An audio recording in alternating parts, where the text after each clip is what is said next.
Assalamualaikum warahmatullahi wabarakatuh. Ila hadratina Mustafa Muhammadin sallallahu alaihi wasallam. Ila hadrati Sayyidina Ali, Sayyidina Hasan, Sayyidina Husain, Sayyidah Khadijah Kubra, Sayyidah Fatimatul Batul, Ali Zainal Abidin Muhammad Bakir Jafar Sadiq Musa Al-Kazim, wa Ali Ridha Ma'ruf Kakhi wa Siriyah Sakti Junaidi Al-Baghdadi, Sultani Awliya Sidi Syamdal Qadir Al-Jilani radhiyallahu anhu wa man baini wa baina minal sa'id Syama mutamakin hajah sarangga usama sa'aman. Sanillah hadrati mu'alif hadzal kitab Al-Imam Yahya ibn Syaraf An-Nawawi rahimahullah ta'ala wa man baini wa bainahu minal wasa'id lahumul Fatihah. Bismillahirrahmanirrahim. Bismillahirrahmanirrahim. Maliki yaumiddin.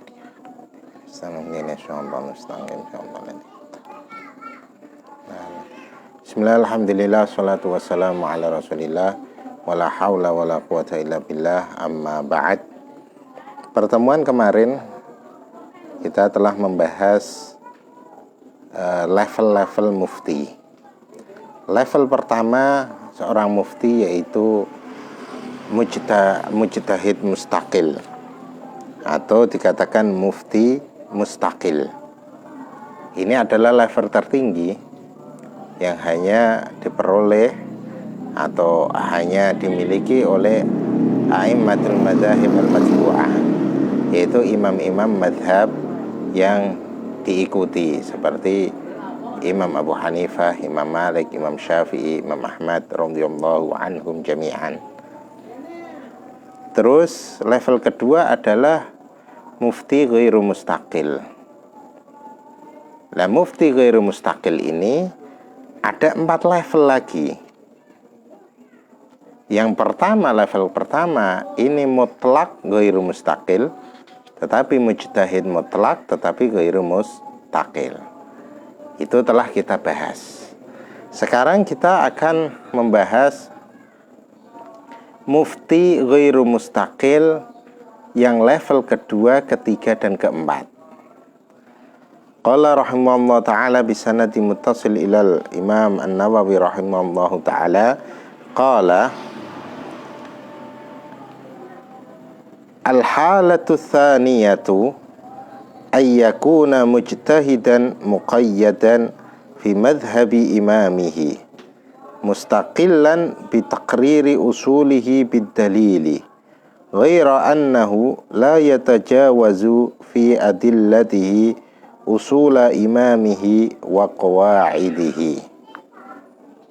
Level kedua dari mujtahid ghairu mustaqil atau mufti ghairu mustaqil yaitu seorang mufti yang derajatnya telah mencapai derajat ijtihad, derajat mujtahid, tetapi muqayyad. Muqayyad itu apa? Terbatasi atau tergantung dengan madhab imamnya. Ini. Jadi usul fikihnya, semua tariqatul usuliyahnya, dari penetapan dalil, terus tariqatul istifadah, metode memahami dalilnya, ketika ta'arud bagaimana, itu semuanya masih mengikuti madhab imamnya atau mengikuti imamnya. Nah, ini namanya mujtahid muqayyad. Ini level kedua ghairu mustaqil. Wa syartuhu, syaratnya bagaimana? Kaunuhu aliman bil fiqhi, dia harus alim terhadap hukum fikih, wa usulihi, dan usul fikih, wa adillatil ahkam tafsilan, dan dalil-dalil hukum syariat secara terperinci, basiran bimasalikil aqsiyati aqyisati wal ma'ani, harus alim juga metode-metode kias, ya, dia harus alim dalam metode kias serta ma'ani, serta makna-makna yang terkandung dari nas-nas Al-Quran maupun sunnah. tamul irtiyadhi fit takhrij wal istimbat. Sempurna penundukannya. Penundukannya maksudnya apa? Irtiyad itu penundukan dalil-dalil itu, usul fikihnya, adillatul ahkamnya, itu sudah tertundukkan olehnya. Itu fit takhrij wal istimbat, dia mampu takhrij al-fiqhi dan mampu menggali hukum fikih. Nah, ini yang perlu keterangan agak panjang tentang takhrij, ya. Gini, kalau qiyas, ya, qiyas itu mempunyai rukun, ya, mempunyai pilar-pilar. Salah satu pilarnya itu adalah asal, yaitu dalil syariat yang dari Al-Quran maupun Sunnah. Terus termasuk rukunnya adalah far'un, yaitu hukum yang akan digali, yang akan disamakan dengan hukum asli. Ada asal, ada hukum asal, terus nanti ada illat dan ada far'un, ya. Itu qiyas. Menujunya qiyas itu langsung dalil-dalil syariat Al-Quran dan Sunnah. Adapun takhrij ini di kalangan bahsul masail lebih dikatakan sebagai ilhaq, ya. Karena kalau qiyas syaratnya adalah Al-Quran Sunnah, asalnya itu, aslunya itu. Sedangkan kalau takhrij atau ilhaq, aslunya adalah kalamu imamin atau nasu imamin. Nah, sang imam tidak ditemukan berbicara tentang hukum Z, nanti kan. Tetapi hukum Z ini itu bisa dikiaskan atau bisa diilhakkan dengan hukum A, yang mana hukum A ini sang imam telah menas atau membicarakan tentang hukumnya. Nah, ini namanya takhrij, ya. Ini namanya takhrij. Jadi bisa menggali, mengembangkan hukum-hukum dari kitab-kitab atau perkataan sang imam. Kalau dalam mazhab Syafi'i berarti dari kitab Al-Umnya Imam Syafi'i dan beberapa kitab beliau, itu seakan-akan bagi seorang muqallid itu adalah nas, ya, nas. Karena itu layak untuk menjadi dasar untuk qiyas. Lah, namanya qiyas di sini bukan qiyas tetapi takhrij. Ini. Lah, ini kitab takhrij fiqh ini jarang dikaji di pesantren. Ada namanya takhrijul usul alal furu', takhrijul furu' alal usul, takhrijul usul, takhrijul furu' alal furu'. Ya, ada 3 takhrij. Nah, yang dalam mazhab Syafi'i yang setahu saya yang punya kitab takhrij ini adalah Imam Asnawi. Imam Asnawi punya kitab yang tentang takhrij ini. Ini sangat penting sekali bagi orang santri-santri atau mahasiswa ataupun kiai-kiai yang konsentrasi dalam bidang fikih. Qayyiman atau faqihan bi ilhaqi ma laisa mangsusan alaihi li imamihi bi usulih. Nah, ini sebenarnya adalah keterangan dari takhrij itu, yaitu orang tersebut itu mempunyai kemampuan untuk mengilhakkan, mengilhakkan hukum, atau kita menggunakan istilah menganalogikan hukum yang tidak dinas oleh imamnya, imam mazhabnya, bi usulihi, dalam kitab imam mazhab tersebut. Nah, ya tentunya banyak sekali hukum-hukum sekarang yang kita tidak mendapatkan nas sharih dari Imam Syafi'i di dalam kitab-kitabnya Imam Syafi'i. Nah, level ini itu mampu menggali hukum-hukum yang baru dengan perantara nas-nas dari imam madhab. Wala ya'ra an syaubi taqlidin lahu li ikhlalihi bi ba'di adawatil mustaqil. Orang yang level ini itu belum bisa dikatakan lepas dari taklid karena dia masih ada kekurangan sebagian sarana untuk menjadi mujtahid mustaqil. Gambarannya bagaimana? Bi ayyukhilla bil hadithi awil arabiyyah. Biasanya ini mempunyai kekurangan dalam ilmu hadis maupun ilmu bahasa Arab. Ini menarik sekali bahwa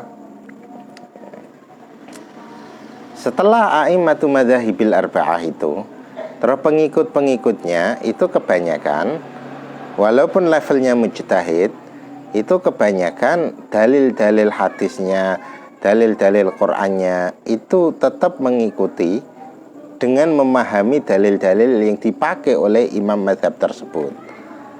Karena saking sibuknya meneliti kitab-kitab imamnya dan memahaminya serta mengembangkannya, biasanya banyak yang lemah dalam bidang hadis. Itu seorang ahli fikih itu biasanya, ya tidak semuanya ya, biasanya itu lemah dalam bidang hadis.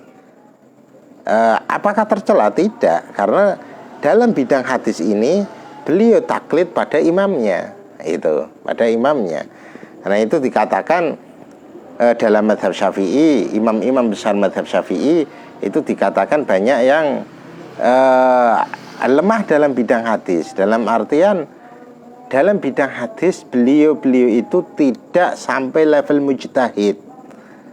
Seperti Imam Haramain yang punya Nihayatul Matlab fi Dirayatil Madhab. Itu hasil penelitian Ibnu Taimiyah itu menyatakan bahwa hadis-hadis yang dinukil oleh Imam Haramain di dalam kitab Nihayatul Matlab fi Dirayatil Madhab yang 20 jilid lebih itu kebanyakan nukilnya adalah dari kitab Daraqutni, dari Sunan Daraqutni. Dan jarang sekali beliau mengutip dari kitab Sahihain, Sahih Bukhari Muslim. Beliau satu hadis saja yang mengutip dari Imam Bukhari, mengatakan rawahul Bukhari, dan itu salah. Ini gimana ya? Ya likulli jawatin kabwah. Seorang yang alim pun besar itu ya ada kekeliruannya 1-2 itu ya biasa itu. Dari kitab yang begitu besar itu, maksud sumber hadisnya itu kebanyakan adalah dari Sunan Daraqutni, sedangkan para ahli hadis menganggap Sunan Daraqutni itu bukan kitabul hadisul ahkam yang muttafaq ala sihhati, tetapi lebih pada hadis kitab ilal ya, kitab ilal itu hadis-hadis yang bermasalah. Itu diteliti. Saya yang heran itu juga, Ibnu Taimiyah kok bisa meneliti, membaca, berarti kan membaca semua kitab itu dan meliti hadis-hadisnya, menemukan dengan kesimpulan itu.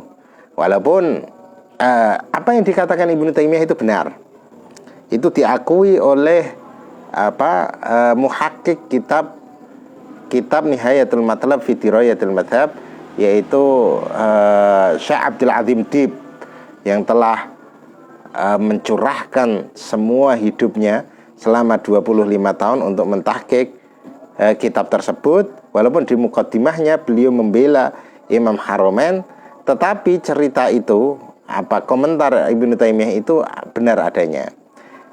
Dan yang aneh, kesalahan azwul hadis itu dikatakan Bukhari tetapi tidak ternyata tidak ada di riwayat Bukhari, itu dikutip juga oleh Imam Ghazali dalam kitab Al-Basit.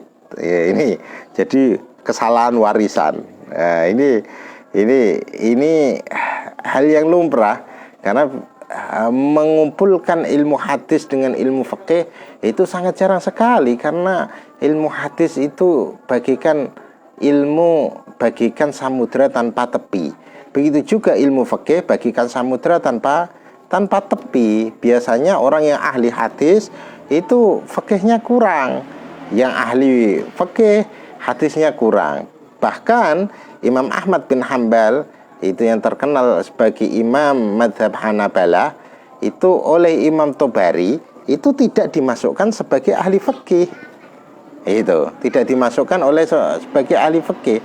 Karena itu dalam kitab beliau Tahdhibul Athar itu tidak dimasukkan, khilafnya Imam Ahmad itu tidak disebut. Hanya Imam Abu Hanifah, Imam Malik, dan Imam Syafi'i.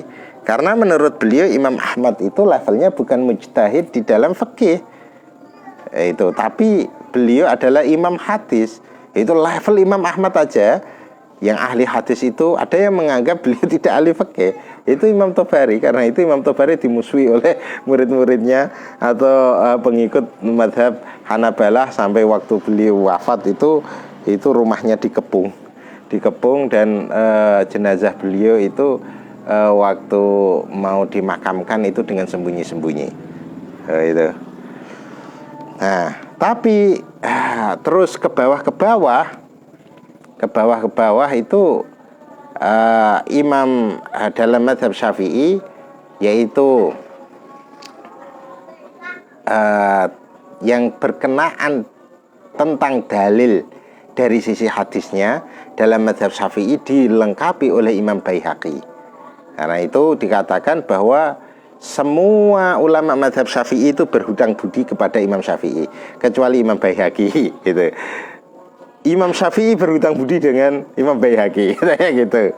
Karena Imam Baihaqi adalah mensempurnakan semua dalil-dalil hadis yang ada di dalam mazhab Syafi'i dengan banyak karya beliau, terutama karya beliau Sunan Kubra dan kitab Ma'rifatul Sunani wal Athar. Itu sebenarnya ada potongannya, sebenarnya itu adalah Ma'rifatus Syafi'i As-Sunnana wal Athar. Itu 20 jilid lebih. Sunan Kubra Al-Baihaqi itu juga 20 jilid lebih. Ini sangat luar biasa. Dan karena itu setelah Imam Baihaqi ya, terus kitab-kitabnya sampai sebenarnya Imam Ghazali ya setelah Imam Baihaqi, tapi Imam Ghazali lebih sibuk dengan fikih dan usul fikih serta ilmu piranti ilmu yang lain, kecuali di akhir-akhir hayat beliau baru istighol dalam hadis. Karena itu hadisnya belum tampak. Baru setelah itu, yaitu di masa Imam Rafi'i, maka Imam Rafi'i mengumpulkan antara hadis dan fikih. Bahkan saya baca dalam Fawaid Madaniyah dikatakan gini, banyak ulama atau banyak orang-orang yang mengira bahwa antara Imam Rafi'i dan Nawawi yang pakar hadis, yang paling pakar hadis adalah Imam Nawawi. Terus dalam kitab itu diterangkan sebenarnya tidak. Imam Rafi'i a'lam bil hadis minan Nawawi. Itu. Bahkan Ibnu Hajar Al-Asqalani ketika ditanya itu beliau tidak mau menjawab. Itu. Tidak layak kami membandingkan antara Imam Nawawi dan Rafi'i mana yang ahli hadis. Tetapi Imam Ibnu Hajar Al-Asqalani sebagai pakar hadis mengatakan, tetapi yang punya karangan-karangan seperti karangannya ahli hadis adalah Imam Rafi'i. Oh, setelah itulah pengumpulan antara hadis dan fikih itu. Terus Imam Nawawi, bedanya Imam Nawawi dengan Imam Rafi'i dan ulama fikih sebelumnya. Ulama fikih sebelumnya kalau menyebut hadis itu tidak langsung ditashih tad'if. Sampai pada Imam Rafi'i pun tidak ditashih dan tidak ditad'if langsung. Karena apa? Karena dalam bidang tashih tad'if itu ada ahlinya sendiri, yaitu ahli hadis. Karena itu seorang fuqaha tidak mau mentashih tad'if, itu biar urusannya para ahli hadis. Karena itu syarhul kabir al-aziz, Fathul Aziznya, yaitu Fathul Aziz syarah itu apa? Syarah Al-Wajiz karya Imam Rafi'i, itu beliau tidak mentashih tad'if di dalam kitab tersebut. Akhirnya ulama hadis setelahnya lah yang khidmah untuk mentakhrij. Yang pertama kali khidmah untuk mentakhrij adalah Imam Ibnu Mulaqin. Nama kitabnya lupa, 11 jilid. Itu mentakhrij hadis dan asar yang ada dalam kitab Fathul Aziz.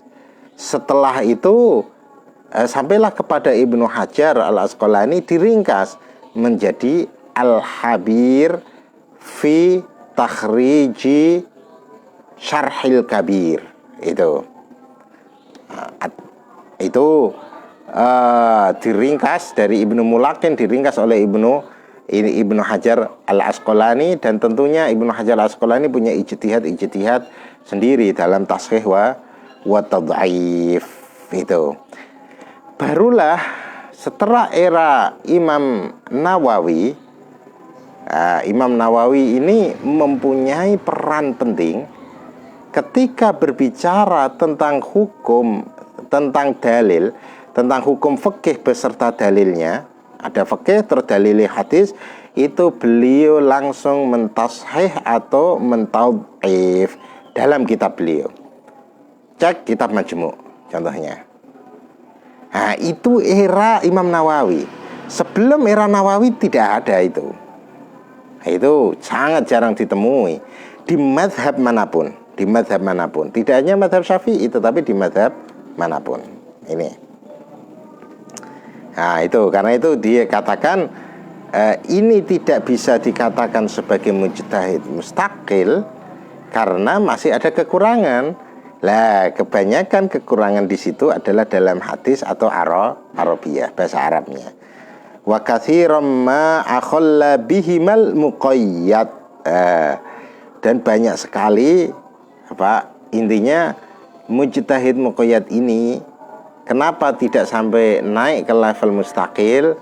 Karena kebanyakan mereka itu kekurangan di dalam bidang hadis atau bahasa Arab. Hadis dan bahasa Arabnya lemah. Ya bagaimana? Dibandingkan bahasa Arabnya seperti si bawah, ya susah. Kalau Imam Syafi'i itu kalamuhu hujjah fil lughah. Itu Imam Khatib Al-Baghdadi yang menulis bahwa kalamu Syafi'i hujjah. Maksudnya hujjah ini hujjah fil lughah. Dalam artian apa? Bahwa membuat kaidah nahwu dan saraf dan balaghah itu cukup dengan perkataan Imam Syafi'i. Jadi di dalam nahwu dan saraf itu ada masadiru nahwu wa saraf, ada sumbernya, ya. Sumbernya adalah Al-Qur'an jelas. Hadis tidak semua hadis karena ada yang riwayat bil makna, ya. Karena itu hadis itu yang menjadi sumber kaidah nahwu adalah hadis yang pendek-pendek. Hadis yang pendek-pendek yang sekiranya tidak ada riwayat bil makna. Kalau yang panjang-panjang rata-rata riwayat bil makna. Yang berikutnya adalah kalam Arab. Nah, kalam Arab ini apakah semua kalam Arab? Tidak. Yaitu 150 tahun sebelum bi'tsah. Dari 150 tahun sebelum bi'tsah, berarti masa jahiliyah, ya. 150 tahun sebelum Rasulullah SAW diutus sampai 150 tahun setelah Rasulullah SAW diutus. Boleh itu 150 tahun. 150 tahun sebelum Rasulullah SAW diutus, terus 150 tahun setelah Rasulullah SAW hijriyah lah, atau diutus, ya, diutus atau hijriyah. Itu intinya setelah era Rasulullah SAW itu berakhirnya masa Bani Umayyah. Setelah itu bahasa Arab tidak bisa menjadi hujjah di dalam nahwu sharaf, tetapi bisa jadi hujjah dalam balaghah. Lah Imam Syafi'i rahimahullahu taala, beliau itu wafatnya 154. Itu berarti melewati masa hujjah. Beliau hidup masih dalam masa hujjah. Tetapi Allahumma sallam, beliau lahir itu 150, ya kan? Beliau lahir 150, wafat 204. Itu. Beliau lahir 150, wafat beliau adalah 204. Berarti pas kelahiran beliau, masa hujjah lughatul Arabiyyah sebagai kaidah nahwu sharaf sudah habis. Itu. Beliau baru lahir itu. Karena itu para ulama khilaf, apakah ini Imam Syafi'i bahasanya sangat fusha. Itu.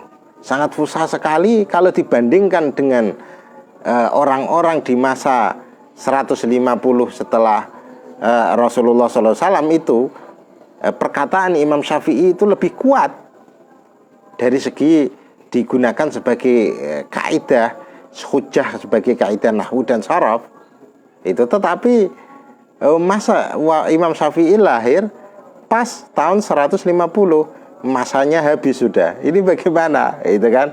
Akhirnya para ulama nahwu sharaf khilaf. Terus Imam Khatib Al-Baghdadi punya kitab Kalamus Syafi'i Hujjah. Maksudnya hujjah itu hujjah fil lughah. Oh, kalau dengan sampai level yang kayak gitu kan berat. Itu. Imam Syafi'i berkata, laulam yakun syi'ru bil ulama yuzri lakunu ahsanu asy'aru min labidi. Andaikan syair itu tidak menjadikan rendah martabat ulama, maka aku lebih penyair daripada Labid. Nah, Labid ini termasuk sahabat yang ahli syair dan masuk dalam mu'alaqatus sab'ah, yang mana mu'alaqatus sab'ah adalah syair-syair terbaiknya masa jahiliyah sampai masa Islam. Itu Labid termasuk itu. Nah, Imam Syafi'i sampai berani mengatakan gitu, saya lebih penyair daripada Labid. Itu. Oh, berarti level itu kan level sangat tinggi. Itu. Lah ulama-ulama setelah masa Imam Syafi'i levelnya ya tidak akan sampai semacam itu kan.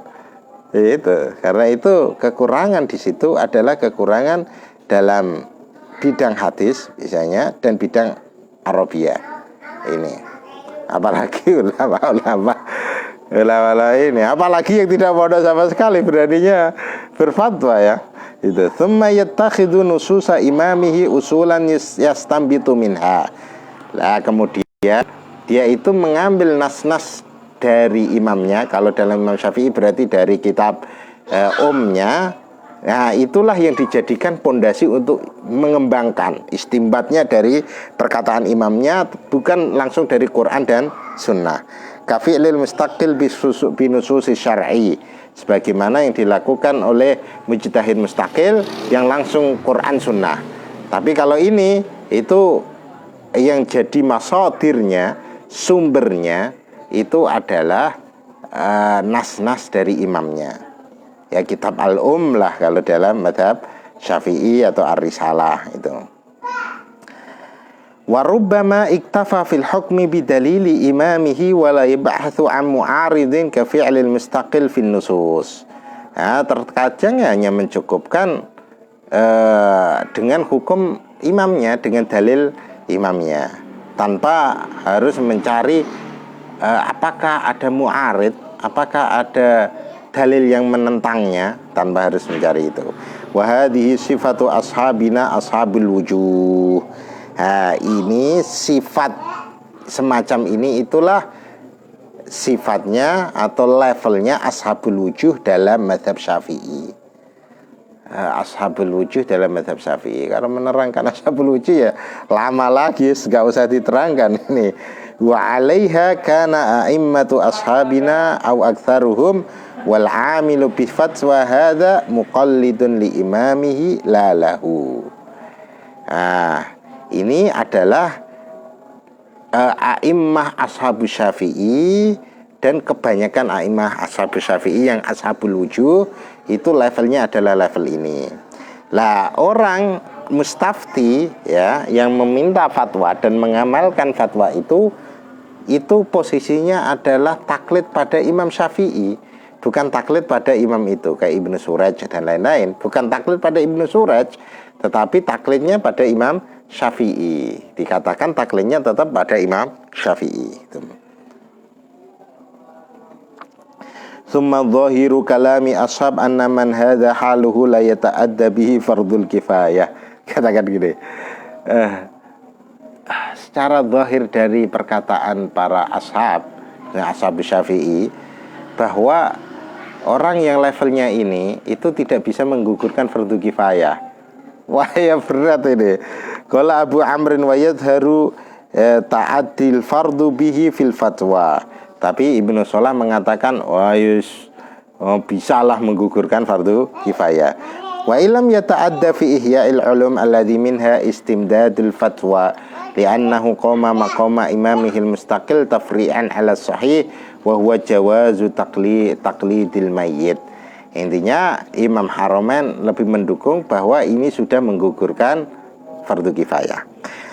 Thumma qad yastaqillul muqayyidu fi mas'alatin aw babin khasin kama taqaddama.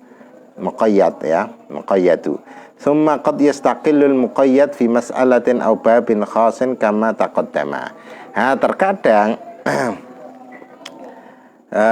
mujtahid muqayyad ini itu mencapai level mustaqil, tetapi tidak semua bab, hanya beberapa bab.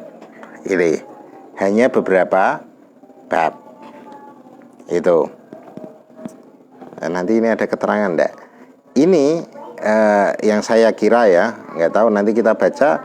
Tapi dugaan saya yang nanti itu memunculkan yang namanya ikhtiarat ya, ikhtiyaratul Muzani, ikhtiyaratu Ibnu Suraj, ikhtiarat itulah yang mana ikhtiarat itu sudah tidak bisa dinisbatkan kepada Imam Syafi'i, imam mazhabnya itu, karena ikhtiarat itu adalah hasil ijtihad murni, ijtihad parsial yang dilakukan oleh mujtahid muqayyad dalam mazhab.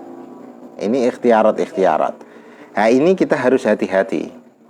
Apakah itu masuk level ikhtiarat atau pengembangan dari nas imamnya? Kalau pengembangan dari nas imamnya itu, maka taklid terhadap pendapat tersebut masih masuk level berarti taklid pada imam madhab, Imam Syafi'i ya kan.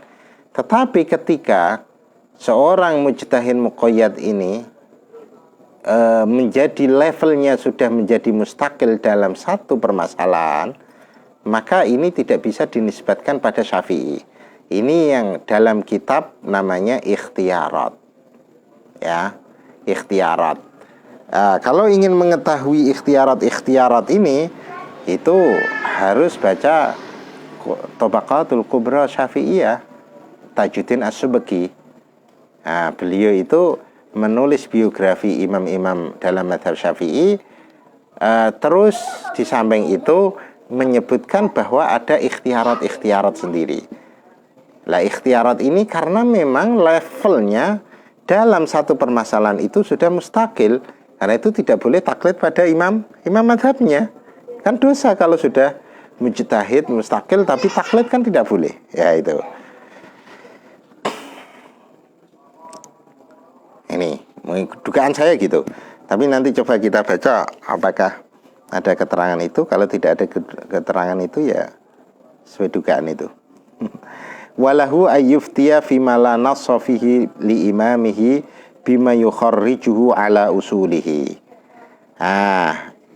Seorang ulama yang sudah level ini, maka dia boleh berfatwa terhadap hukum yang oleh imam madhabnya tidak menyebutkan. Dengan cara apa? Takhrij. Takhrij tadi adalah ilhaq, ya, analogi hukum, tetapi analoginya tidak pada Quran Sunnah, tetapi pada nas imamnya. Ala usuli. Hadza huwa sahih alladhi alaihi al-amal wa ilaihi mafza'ul muftin fi madadin tawilatin. Inilah pendapat yang benar dan ini yang diamalkan sejak lama sekali. Tsumma idza afta bi takhrijihi fal mustafti muqallidun li imamihi lalahu. Ketika dia berfatwa dengan cara takhrij, maka al-mustafti yang minta fatwa ini posisinya adalah muqallid terhadap imam madhab, Imam Syafi'i berarti kalau madhab Syafi'i. Lalahu, bukan pada muftinya. Itu. Wa hakadza qata'a bihi Imamul Haramain fi kitabih Al-Ghiyathi. Inilah yang dikatakan oleh Imam Haramain dalam kitabnya Al-Ghiyathi. Masya Allah. Wa ma aktsara fawaidah. Itu. Imam Nawawi mengatakan wa ma aktsara fawaidah. Sungguh alangkah banyak faedah-faedah yang ada di dalam kitab Ghiyathi. Kitab Ghiyathi ini adalah kitab politik. Ini adalah kitab yang terkenal adalah Ahkam Sultaniyah karya Mawardi, Imam Mawardi. Lah Imam Haramain karena rival ini itu punya kitab yang levelnya Masya Allah. Levelnya itu bisa dikatakan di atas kitab Ahkam Sultaniyah Mawardi, yaitu namanya kitab Al-Ghiyathi. Alhamdulillah kitab Ghiyathi ini sudah ditahqiq oleh Abdul Azim Dib, Dr. Abdul Azim Dib yang mentahqiq Nihayatul Matlab fi Dirayatil Madhab juga. Itu 2 jilid ini kayaknya. Entah kalau ada percetakan yang 1 jilid. Itu Al-Ghiyathi. Ini fikih politik. Fikih politik Imam Haramain. Qala Syekh Abu Amr wa yanbaghi ay yukharrija hadza ala khilafin hakahu Abu Ishaq Asy-Syirazi wa ghairuhu anna ma yukharrijuhu ashabuna hal tajuzu nisbatuhu ila Syafi'i al-asah annahu la yunsab ilaih. Thumma taratan yukharrij min nasin muayyanin li imamihi wa taratan la yajiduhu fayukharrijuhu ala usulih bi ayyajida dalilan ala syarti ma tajbi imamu fayufti bimujibihi.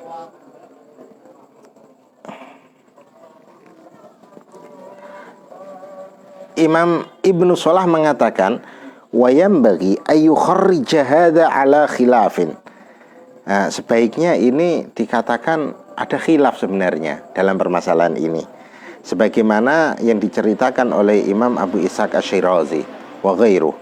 Imam Abu Ishaq Asy-Syirazi ini sepuh. Ini yang kita punya kitab Luma' itu adalah ulama sepuh sebelum Imam Haramain. Beliau punya kitab At-Tanbih, fikih Syafi'i yang kecil. Kecilnya pun sudah besar ya, tanpa dalil maksudnya. Terus punya kitab Al-Muhadzab yang disarai oleh Imam Nawawi menjadi majmu' yang masuk level fikih plus dalilnya. At-Tanbih ini disarai oleh Ibnu Rif'ah. Itu Ibnu Rif'ah mensarai namanya An-Nabih ala Syarhit Tanbih 20 jilidan. 20 jilid lebih. Ini. Jadi ini ulama luar biasa. Bisa Asy-Syirazi ini ulama luar biasa yang terkadang santri tidak begitu kenal. Beliau itu ulama yang miskin sekali, sampai tidak haji. Dan andaikan beliau mau, dari rumah beliau sampai Mekah digelarkan karpet merah untuk haji, maka beliau mampu. Bagaimana tidak mampu? Karena dari daerah Baghdad sampai Mekah itu semua mufti, ulama, serta para penceramah itu tidak lain adalah murid beliau atau murid-muridnya beliau. Itu murid beliau atau murid-muridnya beliau. Tetapi beliau sangat wirai sekali. sangat wirai sekali, dan beliau memilih zuhud, beliau tidak haji sampai akhir hayat. Ada dua ulama yang semacam itu. Mazhab Syafi'i adalah Abu Ishaq Asy-Syirazi, dan ada dalam mazhab Hanafi juga. Ada salah satu ulama dari mazhab Hanafi. Nah, beliau waktu waktu berkunjung di sebuah negara, itu di negara itu, di kota itu langsung diumumkan bahwa akan datang Imam Abu Ishaq Asy-Syirazi, dan semua ulama yang ada di daerah situ, itu dari qadhinya, dari muftinya, dari ulamanya, dari penceramahnya, kalau tidak murid beliau adalah murid-murid beliau. Ketika masuk di kota itu, akhirnya pasar itu digratiskan semua karena untuk saking senangnya menyambut kedatangan Abu Ishaq Asy-Syirazi. Jadi perkataan Abu Ishaq Asy-Syirazi ini memiliki bobot di dalam mazhab Syafi'i. Karena itu Imam Haramain mengatakan semacam itu. Annama yukharriju ashabun hal tajuzu nisbatu ila Syafi'i. Apakah hukum hasil takhrij dari ulama Syafi'i itu boleh nisbah Syafi'i atau tidak? Abu Ishaq Asy-Syirazi lebih berpendapat wal asah annahu la yunsab ilaih. Pendapat yang terkuat itu adalah tidak boleh dikatakan ini adalah pendapat Imam Syafi'i. Tsumma taratan, terkadang ulama yang level ini yukharrij min nassin muayyanin li imami, itu menganalogikan, analog, mengkiaskan, kalau bahasanya kias, atau mengilhakkan, itu takhrij itu dari nas tertentu di dalam imamnya. Maksudnya gimana? Oh, Imam Syafi'i menyebutkan di dalam bab tertentu hukum ini adalah ini. Ini bisa dikiaskan untuk hukum di bab yang lain. Itu. Wa taratan la yajiduhu, terkadang tidak menemukan nas itu, fayukharrijuhu ala usulih, maka takhrijnya langsung pada usul. Berarti apa? Takhrijul furu' alal usul. Kalau nas muayyan ini ya, itu berarti takhrijul furu' alal furu'. Itu. Bi ayyajida dalilan ala syarti ma yahtaju bi imamu fayufti bimujibihi.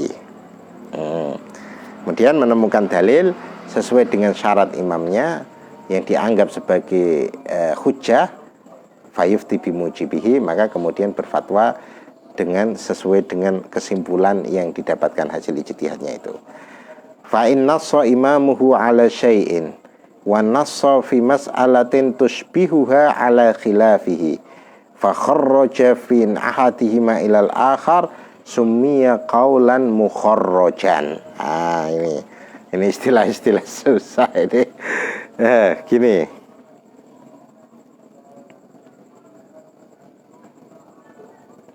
Kan gini ya, di dalam kitab ini contoh kasusnya yang lupa, tapi gini, gambarannya gini, di dalam kitab andaikan di dalam kitab itu di suatu bab, mungkin bab nikah, andaikan Imam Syafi'i mengatakan hukum A adalah halal atau haram, makruh atau sunnah, ya, sunnah atau makruh, itu sunnah kan. Tetapi di dalam bab yang lain Imam Syafi'i menas bahwa ini jawaz.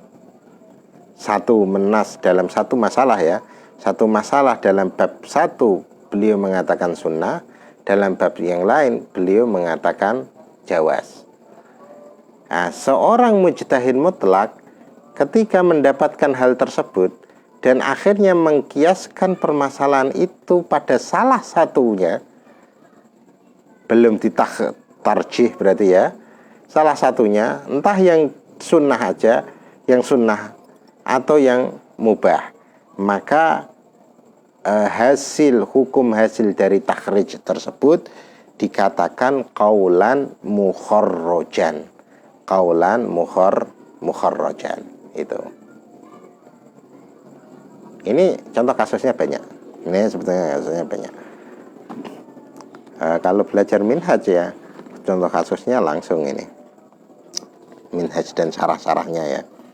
Wa syartu hadha takhrij alla yajida baina nassaihi farqan. Fa in wajadahu wajaba taqriruhuma ala zahirihima. Wa yakhtalifuna kathiran fil qawli bil takhrij fiha fi mithli dhalik ikhtilafihim fi imkanil farqi. Lah, syaratnya mentakhrij yang model ini itu apabila dalam dua nas itu tidak ada perbedaan. Ketika ada perbedaan ya tidak bisa. Itu. Tapi yang permasalahannya kan menemukan titik perbedaan itu yang susah. Tapi biasanya gini,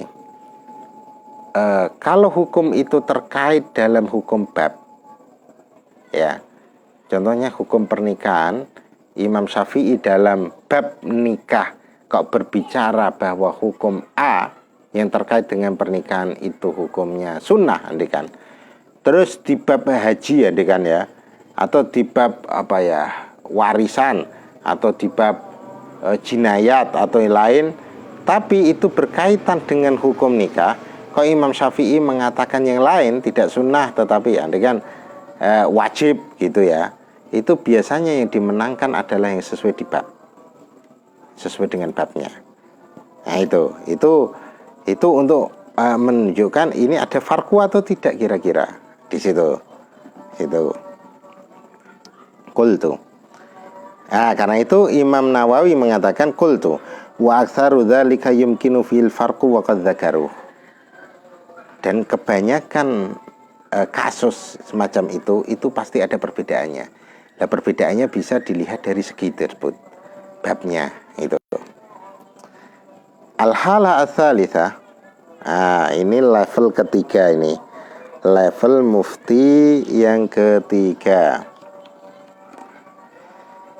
Alla yablugha rutbata ashabil wujuh, tidak sampai ke derajat ashabul wujuh. Lakinnahu faqihun nafsi, tetapi dia itu faqihun nafsi. Sebagaimana kemarin faqihun nafsi itu adalah faqih itu sudah mendarah daging ya, sudah menjadi malakah. Hafidhu madhabi imamih, hafal madhab imamnya. Arifun bi adillati, mengetahui dalil-dalilnya. Qaimun bi taqririha, bisa menguatkan itu. Yusawwiru, bisa mentasawurnya. Oh, tasawurnya itu ngene. Wa yuharriru, bisa mentahrir. Kalau ada khilaf, oh ini loh. Wa yuqarriru wa yumahidu wa yuzayyifu wa yuharriju wa yurajjihu.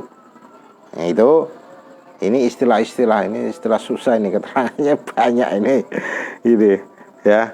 Lakinnahu qasura an haulaika liqusurihi anhum fi hizbil madhab, tetapi levelnya lebih bawah dari yang telah disebutkan ini karena kekurangan dalam hizbul madhab. Awil irtiyadhi bil istimbat, yaitu menggunakan metode usul fikih untuk istimbat, belum bisa menundukkan aplikasinya, mengaplikatifkan ya, mengaplikasikan itu masih susah. Au ma'rifatil usul wa nahwiha min adawatihim. Wa hadhihi sifatu katsirin minal mutaakhirin fi awakhiril mi'ah ar-rabi'ah. Nah, ini adalah sifat-sifat mufti, level-level mufti di zaman-zaman mutaakhirin, yaitu di era abad keempat. Al-musannifin alladzi rattabul madhab wa harraru, yaitu pengarang-pengarang kitab yang menulis kitab fikih madhab. Wa sannafu fihi tasanif fiha mu'dhamu istighalin nasil yaum, yang mana karangan-karangan itulah yang dipelajari sekarang di era Imam Nawawi ya. Walam yalhiqul ladzina qablahum fit takhrij, tidak sampai level pada ulama sebelumnya dalam masalah takhrij. Amma fatawihim, adapun fatwa-fatwa beliau-beliau itu, fakanu yatabasatuna fiha tabassuta ulaika au qariban minhum wa yuqisuna ghairul manquli alaih ghairu muqtasirina alal qiyas al-jali minhum man jumi'at fatawih wala tablughu min ilhaqiha bil madhab mablagha fatawi ashabil wujuh.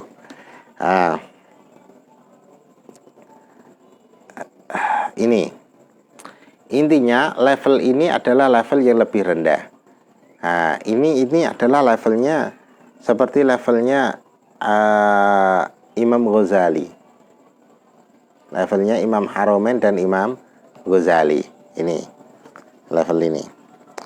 Al-halatur rabi'ah, level yang keempat, ya, ayyakuma bihifdzil madhab wa naqlihi, yaitu dia bisa bertugas sebagai hifdzil madhab wa naqlihi wa fahmihi fil wadihat wal muskilat. Gini, ada orang yang ngaji fikih terus sampai dia ya minimal hafal minhaj lah itu dan memahaminya, ya, baik perkara yang jelas mudah maupun perkara yang sulit itu. Lakin indahu du'fun fi taqriri adillatihi wa tahriri aqyisatihi. Tetapi beliau ini itu mempunyai kelemahan dalam takrirul adillah serta tahrirul aqyisah, tahrir analog, ya, kias.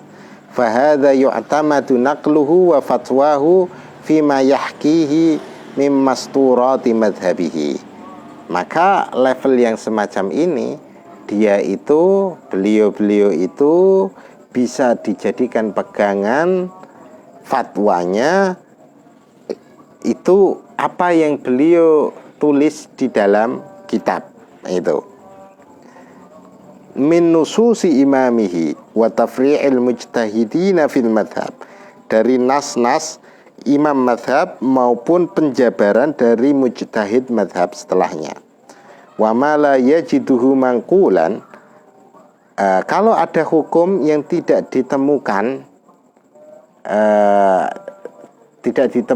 pada ulama-ulama yang sebelumnya, in wujida fil mangqul ma'na, ketika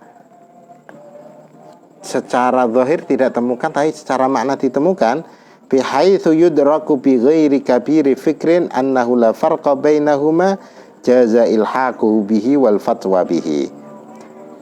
Tapi secara tersirat ini ditemukan. Ketika tidak ada perbedaan, maka boleh diilhaqkan itu. Wa kadza ma yu'lam indiraju tahta dhabitin mumahhadin fil madhab. Itu juga hukum yang diketahui bahwa ini masuk pada dhabit ini, pelanggaran ini itu.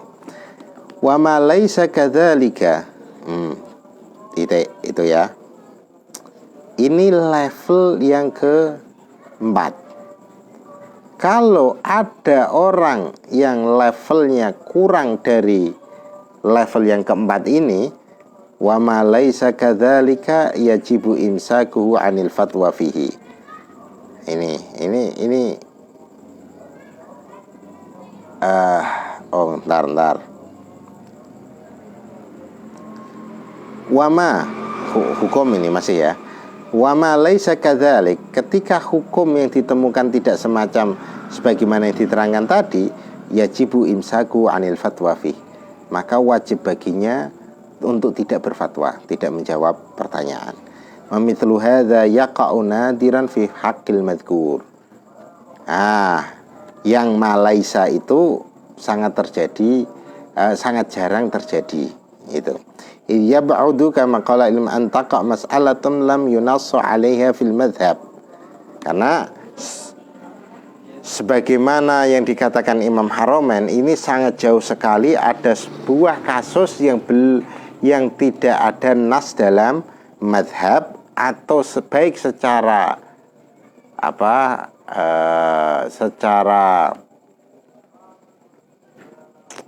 Saya katakan tadi apa? Secara jelas, secara zahir maupun secara batin, secara maknawi maupun secara zahir.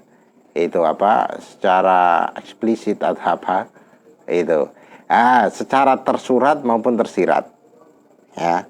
Sangat jarang terjadi kasus yang dalam mazhab itu tidak ada pendapat baik secara tersurat maupun secara tersirat, baik secara mantuk maupun secara mafhum.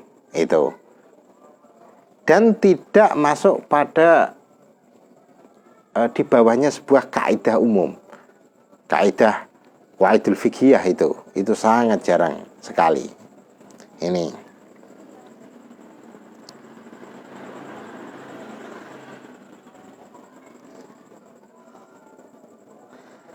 qala wasyartuhu, syaratnya kaunuhu faqihan nafsi, dia itu harus faqihun nafsi. Jadi faqih itu sudah menjadi mendarah daging. Dza hadzin wafirin fil fiqh, memiliki kemampuan yang cukup di dalam fikih. Wa qala Abu Amrin wa ayyaktafi bi hifdzil madhhab, cukup baginya itu hafal fikih madhab fi hadhil halah wallati qablaha, dan di level ini dan level sebelumnya, ya. Bi kaunil mu'dzam ala dhihni, maksudnya harus hafal madhab itu bagaimana? Apakah semuanya hafal fikih semuanya? Dikatakan bi kaunihil mu'dzam ala dhihni, bahwa mayoritas bagian besar dari permasalahan fikih itu dia hafal. Itu. Wa yatamakkan lidurbatihi minal wukuf alal baqi ala qurbin, dan dia memiliki kemampuan karena sudah terlatih untuk menemukan permasalahan yang belum dia hafal. Ketika ditanya sebuah permasalahan fikih tapi beliau belum hafal, karena sudah hafal mayoritas fikih, akhirnya dengan latihan, karena sudah terlatih juga, dia akan mudah menemukan hukumnya. Ini adalah level-level mufti. Dan dikatakan bahwa selain yang disebutkan, maka dia tidak boleh berfatwa. Wah, ini ya ini gimana kalau sekarang ya, repot ini. Dalam artian inilah sebenarnya rambu-rambu seorang mufti, bahwa level fatwa itu tidak mudah. Karena itu harus dibedakan antara kiai dan penceramah, antara mufti dan penceramah. Yang saya heran sekarang, penceramah sekarang itu kan di model kayak talkshow gitu kan ya. Nanti ada tanya jawab. Orang awam itu pertanyaannya kebanyakan itu terkait dengan masalah syariah, hukum. Bukan bertanya sebuah solusi, andai kan ya. Andai kan solusi hidup lah. Tapi kebanyakan yang ditanyakan adalah tentang hukum. Dan itu dijawab semua. Ini. Sedangkan levelnya adalah mubaligh, baru penceramah. Penceramah itu levelnya di bawah santri. Ini. Bagaimana dia sudah berani berfatwa di TV lagi kan ya? Di TV lagi. Ini yang sangat berbahaya. Dengan kita mengetahui level-level mufti ini, kita mengetahui tingkatan. Oh, sebenarnya kita itu tingkatannya mana? Kita tidak masuk dalam semua level ini, itu ya. Bahkan dari level yang terakhir itu kita sangat jauh sekali, Gini, Syekh Salim Al-Bukhairi ini seorang ahli fikih Syafi'i muda. Itu mengatakan gini, minimal seorang mufti itu harus, zaman sekarang ya, minimal seorang mufti zaman sekarang dalam mazhab Syafi'i itu ada 2 syarat lah. Pertama, dia harus hafal kitab mazhab mukhtasar mutawwal. Kitab mukhtasar tapi mutawwal. Kok mukhtasar mutawwal? Itu ya kayak minhaj. Harus hafal di luar kepala minhaj dan paham baik yang wadihat maupun muskilat. Itu syarat pertama. Syarat kedua, dia harus memahami perkara yang mau difatwakan. Itu tasawurnya jelas. Kalau masalah kedokteran, berarti dia harus bertanya langsung kepada ahli dokter terkait hal itu. Tidak cukup cari di internet, nggak cukup tentang permasalahan tersebut. Andaikan tentang vaksin ya, vaksin apa yang kemarin itu yang rame itu ya, yang katanya ada dari babi-babi itu. Nah, sebelum memutuskan, pertama orangnya memang ahli, sudah ahli fikih, minimal batas minimalnya hafal minhaj talibin serta paham. Kedua, harus tahu permasalahan tersebut, permasalahan tentang vaksin tersebut. Maka minta keterangan pada ahlinya, ahli kedokteran berarti ya, ahli vaksin. Harus jelas, tidak cukup dari internet. Itu. Setelah itu baru dia harus punya kemampuan untuk kontekstualisasi dari nas-nas yang ada dalam kitab fikih untuk diturunkan menghukumi hal yang baru ini. Nah, yang susah sebenarnya adalah kontekstualisasi ini. Kontekstualisasi, tangzil istilahnya. Ini dibutuhkan fiqhul waqi', itu. Fikih kontekstualisasi. Nah, ini sangat penting sekali. Nah, 3 hal ini harus dimiliki seorang mufti atau orang yang akan berfatwa, harus mempertimbangkan 3 hal tersebut. Kalau tidak, maka faqad ba'a bi amrin azim. Itu bahayanya lebih besar ya, bahayanya lebih besar. Andaikan benar tentu, apalagi salah. Karena memang lawang dia tidak mufti kok berbicara tentang hukum syariat. Itu dia seharusnya tidak boleh berbicara menjawab hukum syariat kecuali hukum-hukum yang normal seperti hukum dalam kitab-kitab fikih itu. Tetapi kalau masalah ifta itu berarti kasus sudah, itu tidak bisa. Orang yang hanya membaca fikih aja itu tidak cukup.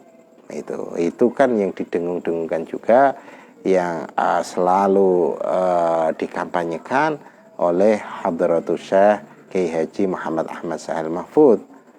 Sudah berpuluh-puluh tahun beliau mengatakan tentang pentingnya kontekstualisasi tadi.